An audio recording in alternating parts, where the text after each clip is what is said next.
In this video, we'll be changing the battery in a Volkswagen GTI key fob.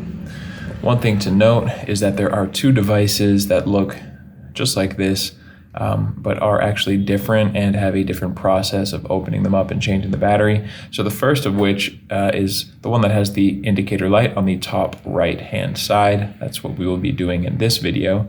And if you have one that has the indicator light down here in the middle, check the link in the description. We have another video for that. If you have this one, top right, doesn't matter if you have 3 buttons or 4 buttons, you can follow along with this video and it will be the same process. All you will need is a CR2032 battery, and if you want to get one of those online, you can go check in the description. We'll have a link for this as well. That'll take you over to Amazon, where you can find these batteries for a great price. The first step is to flip out the internal key. Now look over here on the back. There's this back section of plastic. This is what we will be removing just by pressing up on the lip on the inside here. So if you watch, I'm just going to hold up on the top half of the device, as this section will not be moving. And I'm just going to push this piece up and off. And if that is difficult for you to do, you can take a large coin and put it in that same area and just give it a twist. And that should make it easier for you.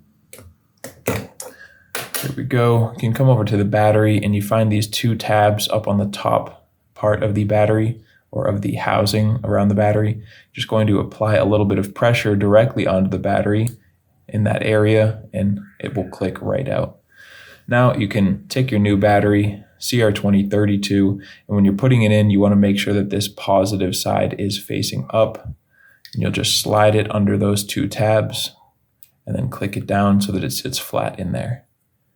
And now you can just put the back piece of plastic back on there, click it down securely. And if you'd like to verify that you did everything correctly, you can click any button and make sure that this indicator light comes on. If you liked this video, feel free to give us a like or let me know down in the comments section. And if you ever need help with another one of your key fobs, you can come back here to this channel. We have you covered with videos just like this one for most of the key fobs out there. And you can also get all of this information and more over at our website, FobBattery.com.